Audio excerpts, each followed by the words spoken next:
أعوذ بالله من الشيطان الرجيم. بسم الله الرحمن الرحيم.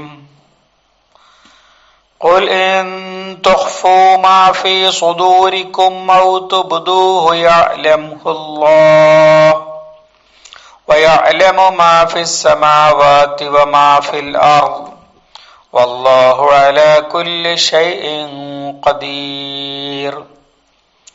يوم تجد كل نفس ما عملت من خير محضرا وما عملت من سوء تود لو أن بينها وبينه أمدا بعيدا ويحذركم الله نفسه والله رؤوف بالعباد. സല്ലല്ലാഹുൽ അലീം. സൂറ ആല ഇംറാനിലെ 29-30 ആയത്തുകൾ. ഖുൽ, നബിയെ പറയുക, ഇൻ തുഖ്ഫു, നിങ്ങൾ മറച്ചു വെക്കുകയാണെങ്കിൽ, മാഫി സുദൂരിക്കും, നിങ്ങളുടെ നെഞ്ചകങ്ങളിൽ ഉള്ളത്, അഥവാ ഹൃദയത്തിൽ അഥവാ മനസ്സിൽ ഉള്ളത്, ഔ തുബ്ദൂഹു, അല്ലെങ്കിൽ നിങ്ങൾ അത് വെളിപ്പെടുത്തുകയാണെങ്കിലും, യഅലംഹു അല്ലാഹ്, അല്ലാഹു അത് അറിയുന്നു, വയഅലമു, അവൻ അറിയുന്നു, മാഫിസ് സമാവാത്തി, ആകാശങ്ങളിലുള്ളതും, വമാഫിൽ അർളി, ഭൂമിയിലുള്ളതും,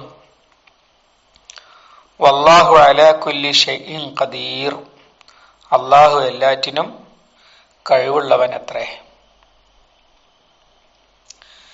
യൗമ, അന്ന്, തജിദു കുല്ലു നഫ്സിൻ, എല്ലാ നഫ്സും കാണും, മാ അമിലത്, അത് പ്രവർത്തിച്ചത്, മിൻ ഖൈരിൻ, ഖൈറിൽ നിന്ന്, അഥവാ എന്ത് ഖൈറും, മുഹ്ളറ, ഹാളിറാക്കപ്പെട്ട അഥവാ ഹാജരാക്കപ്പെട്ട അവസ്ഥയിൽ, വമാ അമിലത് മിൻ സൂഇൻ, തിന്മയും കാണും, വമാ അമിലത് മിൻ സൂഇൻ, വമാ അമിലത്, അത് പ്രവർത്തിച്ചതും, മിൻ സൂഇൻ, വല്ല തിന്മയും, തവദ്ദു, ആ മനസ്സ് അല്ലെങ്കിൽ നഫ്സ് ആഗ്രഹിക്കും, ലൗ അന്ന ബൈനഹ വ ബൈനഹു, ആ നഫ്സിന്റെയും ഈ തിന്മയുടെയും ഇടയിൽ, ലൗ അന്ന ബൈനഹ, ആ തിന്മക്കിടയിൽ, വ ബൈനഹു, നഫ്സിന്റെയും ഇടയിൽ ഉണ്ടായിരുന്നെങ്കിൽ എന്ന്. ലൗ എന്ന് പറഞ്ഞാൽ ആയിരുന്നെങ്കിൽ എന്നർത്ഥം. അന്ന എന്നത് എന്ന് എന്നർത്ഥം കിട്ടാൻ വേണ്ടി, തീർച്ചയായും എന്ന്, എന്ത്, ബൈനഹ വ ബൈനഹു, അതിന്റെ രണ്ടിന്റെയും ഇടയിൽ ഉണ്ടായിരുന്നെങ്കിൽ എന്തുണ്ടായിരുന്നെങ്കിൽ, അമദൻ ബഈദ, അമദ് എന്ന് പറഞ്ഞാൽ അകലം അല്ലെങ്കിൽ നീളം എന്നൊക്കെ അർത്ഥം. ബഈദ് എന്ന് പറഞ്ഞാൽ അതും അത് തന്നെയാണ് വാക്ക്, വിദൂരം. ബഅദ എന്ന് പറഞ്ഞാൽ അകന്നു, അകൽച്ച, വിദൂരമായ അകലം, അടുത്തൊന്നും ഇങ്ങോട്ട് വരാൻ കഴിയാത്ത അകലം തിന്മക്കും നഫ്സിനും ഇടയിൽ ഉണ്ടായിരുന്നെങ്കിൽ എന്ന് നഫ്സ് ആഗ്രഹിക്കും. വയുഹദ്ദിറുക്കുമുല്ലാഹു, അല്ലാഹു നിങ്ങളെ താക്കീത് ചെയ്യുന്നു, നഫ്സഹു, അവനെ തന്നെ കാണിച്ച്, അഥവാ അല്ലാഹു അവന്റെ പേരിൽ നിങ്ങളെ താക്കീത് ചെയ്യുന്നു. വല്ലാഹു റഊഫും ബിൽ ഇബാദ്, അല്ലാഹു അടിമകളോട് കാരുണ്യമുള്ളവനാകുന്നു, അല്ലെങ്കിൽ വാത്സല്യമുള്ളവനാകുന്നു.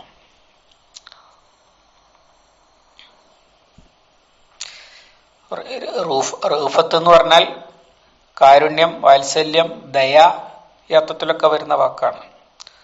അള്ളാഹു അവന്റെ അടിമകളോട് ക്രൂരത കാണിക്കുകയില്ല എന്നർത്ഥം. നേരത്തെ പറഞ്ഞ ആയത്ത് അത് അവസാനിച്ചത് വയുഹദ്ദിറുക്കുമുല്ലാഹു നഫ്സഹു വഇലല്ലാഹിൽ മസീർ, രണ്ട് താക്കീതുകൾ നൽകിക്കൊണ്ടാണ്. അള്ളാഹു അവനെ കാണിച്ച് അവനെപ്പറ്റി നിങ്ങളെ താക്കീത് ചെയ്യുന്നു, അവനിലേക്കാകുന്നു മടക്കം. ഈ രണ്ടായത്തും ഒന്നുകൂടി വിശദീകരിക്കുകയാണ് ചെയ്യുന്നത്. അതിന്റെ പ്രാധാന്യം നമ്മൾ മനസ്സിലാക്കേണ്ടതുണ്ട്. വിഷയം നമുക്ക് ഓർമ്മയുണ്ടാക്കണം. ഇസ്ലാമിന്റെ ശത്രുക്കളുമായി സത്യവിശ്വാസികൾ ഇസ്ലാമിന് വിരുദ്ധമായ അഥവാ ഇസ്ലാം അംഗീകരിക്കാത്ത തരം ബന്ധങ്ങളും കടപ്പാടുകളും ഒക്കെ ഉണ്ടാക്കി വെക്കുന്നതിനെ കുറിച്ചാണ് കഴിഞ്ഞ ദിവസം വിശദീകരിച്ചു. ഇസ്ലാമിന്റെ ശത്രുക്കളായ ഇസ്ലാം വിരുദ്ധരായ ആളുകളെ നേതാക്കളാക്കുക, അവരുടെ അജണ്ട അനുസരിച്ച് പ്രവർത്തിക്കുന്നവരാകുക, അവർക്ക് ഇസ്ലാമിനെ തകർക്കാൻ വഴിയൊരുക്കി കൊടുക്കുന്ന വിധമുള്ള ബന്ധങ്ങൾ ഉണ്ടാക്കുക, ഇങ്ങനെയൊക്കെ ഉള്ളത്. അതാണ് വലിയാകുക എന്നതുകൊണ്ട് ഇവിടെ ഉദ്ദേശിച്ചത്. എല്ലാ ഗോത്രങ്ങളിലും നിന്നും ഇസ്ലാം സ്വീകരിച്ച ആളുകൾ ഉണ്ടാകും. ഗോത്രങ്ങൾക്ക് പലതിനും മുസ്ലിങ്ങളല്ലാത്ത നേതാക്കളും ഉണ്ടാകും, തലവന്മാര്. അപ്പോ നബി സല്ലല്ലാഹു അലൈഹി വസല്ലമ ഇസ്ലാമിന്റെ പൗരൻ എന്ന നിലക്ക് റസൂൽ സല്ലല്ലാഹു അലൈഹി വസല്ലം ഒരു കൽപ്പന പുറപ്പെടുവിക്കും, ഒരു ആഹ്വാനം നൽകും. പക്ഷേ മറ്റേയാൾ അത് ഭേദഗതി ചെയ്യും. അത് മൂപ്പനങ്ങനെ പറഞ്ഞുള്ളട്ടെ, നമ്മളെ ഗോത്രക്കാര് ആ ഗോത്രക്കാരുമായിട്ട് അങ്ങനെ ശരിയാവില്ല. നമ്മളെ ഗോത്രത്തിൽ നിന്ന് ആരും അതിൽ പങ്കെടുക്കാൻ പാടില്ല. നമ്മളെ ഗോത്രം പറയും, നമ്മളെ ഗോത്രത്തിലുള്ളവർ എന്താണ് ചെയ്യേണ്ടത്. ഇങ്ങനെ ഇസ്ലാമിന്റെ നേതൃത്വത്തിനെ ഓവർടേക്ക് ചെയ്തുകൊണ്ട് അല്ലെങ്കിൽ അതിൽ നിന്ന് ആളുകളെ സ്വാധീനിച്ച് വേറെ മാറ്റിക്കൊണ്ട് വേറെ അബൂജഹലുകൾ സ്വാധീനം ചെലുത്തുന്ന സംഭവമാണ് ഇവിടെ പറഞ്ഞത്. അപ്പൊ ഇത്തരം ബന്ധങ്ങൾ പലപ്പോഴും പരസ്യമാകൂല. കാരണം ഗോത്രത്തലവനുമായുള്ള ബന്ധം അല്ലെങ്കിൽ സ്വന്തം ബന്ധുക്കളുമായി രക്തബന്ധുക്കളുമായുള്ള ബന്ധം, അതിന്റെയൊക്കെ സ്വഭാവം എന്താണ് എന്ന് പറയാൻ കഴിയില്ല. ചിലപ്പോൾ ഇവർ രണ്ടാളും ഒരേ വീട്ടിൽ പാർക്കുന്നവർ പോലും ആകാറുണ്ട്. അപ്പോൾ അവർ തമ്മിലുള്ള ബന്ധത്തിന്റെ സ്വഭാവം എന്താണെന്ന് മറ്റൊരാൾക്ക് മനസ്സിലാകില്ല. പരസ്യമായിട്ടുള്ളത് മാത്രമേ ഇവൻ ഇന്ന ആളുമായിട്ട് ബന്ധമുണ്ട്, സൂക്ഷിക്കണം, ഇസ്ലാമിന്റെ ശത്രുവായ ആളുടെ പിന്നാലെയാണ് ഇവൻ നടക്കുന്നത് എന്നൊക്കെ വളരെ എളുപ്പം പറയാൻ കഴിയും. പക്ഷെ എല്ലായ്പ്പോഴും അത് കഴിയില്ലല്ലോ. അങ്ങനെയുള്ള കാര്യത്തിൽ അള്ളാഹുവിന്റെ താക്കീത് ആണ് ഇവിടെ. രഹസ്യമായിട്ട് നബി സല്ലല്ലാഹു അലൈഹി വസല്ലം അറിയാതെയും സഹാബികൾ അറിയാതെയും സത്യവിശ്വാസികൾ അറിയാതെ ഇങ്ങനെയൊക്കെയുള്ള ചാരബന്ധങ്ങൾ ഇസ്ലാമിന്റെ ശത്രുക്കളുമായിട്ട് ഉണ്ടാക്കുകയാണെങ്കിൽ അത് ആരും അറിയാതിരിക്കുമെന്ന് കരുതേണ്ടതില്ല എന്നാണ് ആദ്യം പറയുന്നത്. ഇൻ തുഖ്ഫു മാ ഫീ സുദൂരിക്കും ഔ തുബ്ദൂഹു യഅലമുഹുല്ലാഹ്. നിങ്ങൾ നിങ്ങളുടെ നെഞ്ചകങ്ങളിലുള്ളത്, നെഞ്ച് അതുപോലെ കൽബ് എന്ന് പറഞ്ഞാൽ രക്തം പമ്പ് ചെയ്യുന്ന അവയവമാണ് ഹൃദയം. നെഞ്ച് എന്ന് പറഞ്ഞാൽ അത് കുടികൊള്ളുന്ന സ്ഥലമാണ് ശരീരത്തിൽ. മനസ്സ് എവിടെയാണ് എന്നത് ഇനിയും ശാസ്ത്രത്തിന് കൃത്യം പിടുത്തം കിട്ടിയിട്ടില്ലാത്ത ഒരു സ്ഥലമാണ്. അഥവാ ഹൃദയത്തിന്റെ ഉള്ളിലും മനസ്സുണ്ട്, തലച്ചോറിലും മനസ്സുണ്ട്, മറ്റ് സുഷുമ്നാ നാഡിയിലും മനസ്സുണ്ട്. ഇങ്ങനെയൊക്കെയുള്ള ധാരാളം പഠനങ്ങളുണ്ട്. ഹൃദയം മാറ്റിവെച്ച ആളുകൾക്ക് കലാകാരന്റെ ഹൃദയം കലാകാരനല്ലാത്ത ആളിലേക്ക് മാറ്റിവെച്ചിട്ട് കലാകാരനായിട്ട് മാറി. അപ്പോൾ ഹൃദയം സ്വീകരിച്ച ആള് കലാകാരനായിട്ട് മാറിയ സംഭവങ്ങൾ നമുക്ക് ഇപ്പോൾ ലഭ്യമാണ്, അതിൻ്റെയൊക്കെ റിപ്പോർട്ടുകൾ. അപ്പൊ അങ്ങനെ മനസ്സിന്റെ ഒരുപാട് പ്രവർത്തനങ്ങൾ ഹൃദയങ്ങളിലാണ്. പിന്നെ മനപ്രയാസം ഉണ്ടാകുമ്പോൾ നമ്മൾ പലപ്പോഴും അനുഭവിക്കുന്നത് നെഞ്ചിലാണല്ലോ. അതുകൊണ്ട് നെഞ്ചത്ത് കൈവച്ച് പറയുക, ഇങ്ങനെയൊക്കെയുള്ള പ്രയോഗമുണ്ട്. അങ്ങനെ മനുഷ്യരുടെ പറച്ചിൽ രീതി, മനസ്സ് എവിടെയാണ് എന്ന ശാസ്ത്രം പഠിപ്പിക്കുകയല്ല അല്ലാഹു തആല ചെയ്യുന്നത്. മനുഷ്യരുടെ ഭാഷയിൽ അവർക്ക് മനസ്സിലാകുന്ന വിധം കാര്യങ്ങൾ പറഞ്ഞു തരികയാണ്. അതുകൊണ്ടാണ് ഫീ സുദൂരിക്കും എന്ന് പറഞ്ഞത്. അത് ഉള്ളതിന് വിരുദ്ധമാകൂല. കാരണം എല്ലാം അറിയുന്നവനാണ് പറയുന്നത്. അതുകൊണ്ട് ശാസ്ത്രത്തിന് വിരുദ്ധമാകുകയില്ല. ശാസ്ത്രം ചിലപ്പോൾ പിന്നീടായിരിക്കും അത് മനസ്സിലാക്കുക എന്ന് മാത്രം. അങ്ങനെ നിങ്ങൾ മനസ്സിൽ മറച്ചു വെക്കുകയാണെങ്കിലും അള്ളാഹു അറിയും. അഥവാ ഇസ്ലാമിന്റെ ശത്രുക്കളുമായുള്ള രഹസ്യബന്ധങ്ങൾ, അവരുടെ അജണ്ടക്കനുസരിച്ച് പ്രവർത്തിക്കാനുള്ള തീരുമാനങ്ങൾ, ഇങ്ങനെയൊക്കെയുള്ള പരിപാടി. ധാരാളം കപട വിശ്വാസികള് മദീനയിൽ ഉണ്ടായിരുന്ന സമയത്താണ് ഇത് പറയുന്നത്. നമ്മൾ തുടർന്ന് തന്നെ കാണാൻ പോകുന്നതാണ് ഉഹദ് യുദ്ധം. ഉഹദ് യുദ്ധത്തിന്റെ തൊട്ട് മുമ്പാണല്ലോ ഈ പറയണത്. നബി സല്ലല്ലാഹു അലൈഹി വസല്ലമ 1000 പേരെ കൂട്ടിയാണ് ഉഹദിലേക്ക് പോയത്. എന്നിട്ട് വഴിക്ക് വെച്ച് അതിൽ നിന്ന് 300 പേര് ഇതേ കാരണം, ഈ ആയത്തിലും കഴിഞ്ഞ ആയത്തിലുമൊക്കെ പറയുന്ന ഇസ്ലാമിനോടുള്ള ശത്രുതയും ഭീരുത്വവും ഒക്കെ മറച്ചു വെക്കുന്നത് മൂലം വഴിയിൽ വെച്ച് പിന്തിരിഞ്ഞു 300 ആളുകൾ. നന്നെ ചുരുങ്ങിയത് അവർക്ക് പോകാതിരിക്കുകയെങ്കിലും ചെയ്യായിരുന്നു. അല്ല, പോയി ബാക്കിയുള്ളവരുടെ ആത്മവിശ്വാസം തകർക്കണം എന്ന ശത്രുവിന്റെ അജണ്ട നടപ്പിലാക്കുക തന്നെയായിരുന്നു. ആ കെണിയിലായിരുന്നു അവർ പെട്ടിരുന്നത്. അത്ര ശക്തമായിരുന്നു അവരുടെ ഇടപെടൽ എന്ന് നമ്മൾ മനസ്സിലാക്കണം. അതുകൊണ്ട് തന്നെയാണ് അല്ലാഹു തആല ഇത് ഇത്ര ഗൗരവത്തിൽ പറയുന്നത്.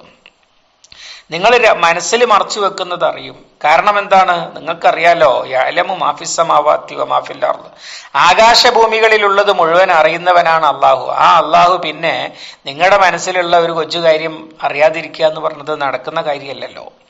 വല്ലാഹു അലാ കുല്ലി ഷൈഇൻ ഖദീർ, ആ അറിയുകയും ചെയ്യും. ആ അറിഞ്ഞതിന്റെ അടിസ്ഥാനത്തിൽ എന്ത് നടപടി നിങ്ങളെ നേരെ സ്വീകരിക്കണമെന്നോ നിങ്ങളുണ്ടാക്കുന്ന കുതന്ത്രങ്ങളെ എങ്ങനെ തകർക്കണമെന്നോ അതും അള്ളാഹ്ക്ക് കഴിയുകയും ചെയ്യും. അതുകൊണ്ട് ശത്രുവുമായി ഏറ്റിട്ട് ബന്ധങ്ങൾ ഉണ്ടാക്കിയിട്ട് അള്ളാന്റെ ദീനിനെ തകർക്കാൻ നോക്കുന്നതൊക്കെ വെറുതെയാണ് എന്നാണ് അള്ളാഹു സുബ്ഹാനഹു വ തആല അവരെ ഉണർത്തുന്നത്. പിന്നെ ആ കഴിഞ്ഞ ആയത്തിൽ അവസാനിപ്പിച്ചപ്പോ വൈലല്ലാഹിൽ മസീർ എന്ന് പറഞ്ഞല്ലോ, ആ മസീറിന്റെ ദിവസത്തെ കാര്യമാണ് 30-ാമത്തെ ആയത്തിൽ വിശദീകരിക്കുന്നത്. യൗമ, അന്ന്, അഥവാ വൈലല്ലാഹിൽ മസീർ, മസീറിന്റെ ദിവസം. യൗമ, അന്ന്, തജിദു കുല്ലു നഫ്സിൻ മാ അമിലത് മിൻ ഖൈരിൻ മുഹ്ളറ, അന്ന് മനുഷ്യൻ ഭൂമിയിൽ വെച്ച് പ്രവർത്തിച്ച സകലമാന നന്മകളും അവിടെ ഹാജറുണ്ടാകും. നമ്മള് ചെറിയ സൂറത്തിൽ പഠിച്ചിട്ടുണ്ട്, ഫമൻ യഅമൽ മിസ്ഖാല ദർറത്തിൻ ഖൈറൻ യറ വമൻ യഅമൽ മിസ്ഖാല ദർറത്തിൻ ശർറൻ യറ. അതേ ആശയമാണ് ഈ പറയുന്നത്. ചെയ്ത എല്ലാ നന്മകളും അവിടെ ഇങ്ങനെ ഹാജരാക്കി വെച്ചിട്ടുണ്ടാകും. അയാളുടെ ഖുർആൻ പാരായണം, ഖുർആൻ പഠനം, നമസ്കാരം, സുന്നത്ത് നമസ്കാരം, സുന്നത്ത് നോമ്പ്, സദഖ, സൽസ്വഭാവം, സൽപെരുമാറ്റം, അള്ളാഹുവിന്റെ ദീനിന് വേണ്ടി ചെയ്ത ത്യാഗങ്ങള്, പരിശ്രമങ്ങള് തുടങ്ങിയ സകലമാന നന്മകളും ഹാജരാക്കി വെച്ചിരിക്കുകയാണ് അയാളെ സ്വീകരിക്കാൻ. ഇനി തിന്മകളുടെ കാര്യമോ? മാ അമിലത്ത് മിൻ സൂഇൻ, തിന്മകളും ഹാജരാക്കപ്പെട്ടിട്ടുണ്ട്. ഈ തിന്മകളുടെ കാര്യത്തിൽ ഒരു വ്യത്യാസമുണ്ട്. നന്മകൾ ഹാജരായി കാണുമ്പോൾ എൻ്റെ നന്മകൾ എനിക്ക് വേണ്ടി ഇതാ ഒരുക്കി വെച്ചിരിക്കുന്നു, എൻ്റെ ഏടില് അല്ലെങ്കിൽ എൻ്റെ വിചാരണ സമയത്ത് എൻ്റെ നന്മയുടെ തെളിവായിട്ട് എനിക്ക് പ്രതിഫലത്തിന്റെ അർഹതയായിട്ട് സമർപ്പിക്കാൻ എന്നത് വല്ലാത്ത സന്തോഷമായിരിക്കും അള്ളാഹുവിനെ കണ്ടുമുട്ടുക എന്ന സന്ദർഭത്തിൽ. അതേ സമയത്ത് തിന്മയുടെ കാര്യത്തിൽ മനുഷ്യന്റെ മനസ്സ് അതും അവിടെ ഉണ്ടായിട്ട് പക്ഷെ ആഗ്രഹിക്കുക വേറൊന്നാണ്. ലൗ അന്ന ബൈനഹ വ ബൈനഹു അമദം ബഈദ, ഇതെന്തിനാണ് ഇവിടെ കൊണ്ടുവന്ന് വെച്ചിരിക്കുന്നത്? ഇത് ആരും കാണാത്ത അങ്ങകലെ എവിടെയോ ദൂരത്തിൽ, നമ്മൾ വേസ്റ്റിനോടുള്ള ഒരു ഇതുണ്ടല്ലോ. അപ്പൊ നമ്മുടെ വീട്ടിലൊക്കെ തന്നെ നമ്മുടെ നല്ല സാധനങ്ങളൊക്കെ വീട്ടിൽ വേണം. അതുകൊണ്ടാണല്ലോ ആളുകൾ അപ്പോൾ ടെലിവിഷൻ അത് ഡ്രോയിങ് റൂമിൽ തന്നെ, നമ്മുടെ മെയിൻ ഹാളിൽ തന്നെയാണ് വെക്കുക. ഇങ്ങനെ ആളുകളെ നല്ല കൗതുക വസ്തുക്കൾ, നമുക്ക് കിട്ടിയ അവാർഡുകൾ, പതക്കങ്ങൾ ഒക്കെ ഉണ്ടല്ലോ, സമ്മാനങ്ങൾ കിട്ടിയത്, മെഡലുകൾ കിട്ടിയത്, ഇതൊക്കെ നമ്മളിങ്ങനെ ഡിസ്പ്ലേ ചെയ്ത് വെക്കുകയാണ് ചെയ്യുക. അതേ സമയത്ത് നമ്മുടെ വേസ്റ്റ് ആയ സാധനങ്ങൾ അതാരും കാണാത്തടത്ത് എവിടെയെങ്കിലും കൊണ്ട് ഡബ് ചെയ്യുകയാണ് ചെയ്യുക. പറ്റ വേസ്റ്റായ സാധനങ്ങളാണെങ്കിൽ അതിനുവേണ്ടി പ്രത്യേകം സ്ഥലങ്ങൾ തന്നെ നമ്മൾ ഉണ്ടാക്കിയിട്ടുണ്ടല്ലോ. ഇങ്ങനെയാണ് ഒരു സമീപനം. ഇതേപോലെ നന്മകൾ എല്ലാം കൂടെ തന്നെ വേണം. അതേ സമയത്ത് തിന്മകൾക്കും എനിക്കും ഇടയിൽ അതിവിടെ ഹാജരാക്കി ആക്കപ്പെട്ടിരിക്കുന്നു, പക്ഷെ അത് ഇവിടെ വേണ്ടായിരുന്നു, കുറെ ദൂരെ എവിടെയെങ്കിലും കൊണ്ടിടായിരുന്നു എന്നാണ് നഫ്സ് ആഗ്രഹിക്കുക. ഇതിങ്ങനെ പറയുന്നത് എന്തിനാന്ന് വെച്ചാൽ, ഈ ഇസ്ലാമിനെ തകർക്കാൻ പറ്റുന്ന തരത്തിലുള്ള രഹസ്യബന്ധങ്ങൾ ഉണ്ടാക്കുന്ന ആളുകളുടെ മനസ്സിലിരിപ്പ് അതുകൊണ്ട് എന്തെങ്കിലുമൊക്കെ വലിയ നേട്ടം ഉണ്ടാകാമെന്നും ആരും അറിയുകയില്ല എന്നുമാണ്. പക്ഷെ അങ്ങനെയല്ല, ഇതവിടെ പരസ്യമായിട്ട് അല്ലാഹു സുബ്ഹാനഹു വ തആല ഹാജരാക്കുന്ന സമയത്ത് ഇതിവിടെ വേണ്ടായിരുന്നു എന്ന് ആഗ്രഹിക്കാൻ മാത്രമേ അവന്മാർക്ക് കഴിയുകയുള്ളൂ എന്ന് അല്ലാഹു തആല താക്കീത് ചെയ്യുകയാണ്. എന്നിട്ട് ആ കാര്യം വീണ്ടും പറഞ്ഞു, വയുഹദ്ദിറുക്കുമുല്ലാഹു നഫ്സഹു, അല്ലാഹു അവനെ കാണിച്ച് നിങ്ങളെ താക്കീത് ചെയ്യുന്നു. തഹദീർ, വാണിംഗ് ആണിത്. അഥവാ ഇപ്പോൾ പിന്തിരിഞ്ഞാൽ, അഥവാ നബി സല്ലല്ലാഹു അലൈഹി വസല്ലമക്ക് അറിഞ്ഞോളണം എന്നില്ല ഈ ഇറങ്ങുന്ന സമയത്ത് ആരൊക്കെയാണ് അത്തരം പ്രവർത്തനങ്ങളിൽ ഏർപ്പെട്ടിട്ടുള്ളത് എന്ന്. ഇസ്ലാമിന്റെ ശത്രുക്കളുമായി രഹസ്യബന്ധങ്ങൾ ഉണ്ടാക്കിയിരിക്കുന്നത് അവര് പറയും പോലെ ചെയ്തു കൊള്ളാം എന്ന് പറയണത് എന്ന് അറിയില്ല. അപ്പൊ ഉഹദിലേക്ക് പുറപ്പെടുന്നതിന്റെ മുമ്പാണിത്. ഉഹദിലേക്ക് പോകുമ്പോൾ നബി സല്ലല്ലാഹു അലൈഹി വസല്ലമയെ പിന്തിരിപ്പിക്കാൻ വേണ്ടി ആവതി ശ്രമിക്കുന്നുണ്ട് അബ്ദുല്ലാഹി ബിൻ ഉബൈ ബിൻ സുലൂല്. അത് വിജയിക്കാതിരുന്നപ്പോഴാണ് പിന്നെ വഴിക്ക് വെച്ച് പിന്തിരിഞ്ഞു പോയത്. എന്താണ് പിന്തിരിപ്പിക്കാനുള്ള കാരണം? അതൊക്കെ വേറെ എവിടുന്നോ ആചാരം വാങ്ങിയിട്ടുണ്ട്. അവരുടെ അജണ്ട അനുസരിച്ചാണ് പ്രവർത്തിക്കുന്നത്. അങ്ങനെയൊക്കെയുള്ള ഒരുപാട് രഹസ്യങ്ങൾ അറിഞ്ഞിട്ട് അള്ളാഹ് പറയാണ്. ഇത് നമുക്ക് ആയത്ത് പഠിക്കുന്ന പോലെ മനസ്സിലാക്കുകയുള്ളൂ. പക്ഷെ ഇസ്ലാമിന്റെ എതിരാളികളുമായിട്ട് ഇസ്ലാമിനെ തകർക്കാനോ അതിന്റെ വളർച്ച തടയാനോ ഒക്കെ വേണ്ടിയിട്ട് ഇക്കാലത്തും ഇതൊക്കെ പലതും പുറത്തു വരാറുണ്ടല്ലോ. മുസ്ലിം ചെറുപ്പക്കാരെ അവർക്ക് താല്പര്യമുള്ളത് പറഞ്ഞ് ആകർഷിച്ച് ക്രമേണ ദീനുമായിട്ട് യാതൊരു ബന്ധവും ഇല്ലാതെയാക്കി എടുക്കാം എന്നത് അജണ്ടയായി സ്വീകരിച്ച് പ്രവർത്തിക്കുന്ന ആളുകൾ ഉണ്ടാവാറുണ്ട് നമ്മുടെ സമൂഹത്തിൽ. അങ്ങനെ ദുഷ്ടലാക്കുകൾ മനസ്സിൽ വെച്ചിരിക്കുന്ന ആളുകൾക്ക് ഈ വയുഹദ്ദിറുക്കുമുല്ലാഹു നഫ്സഹു എന്ന് അല്ലാഹു തആല ആവർത്തിച്ചു പറഞ്ഞത് നന്നായിട്ട് കൊള്ളും.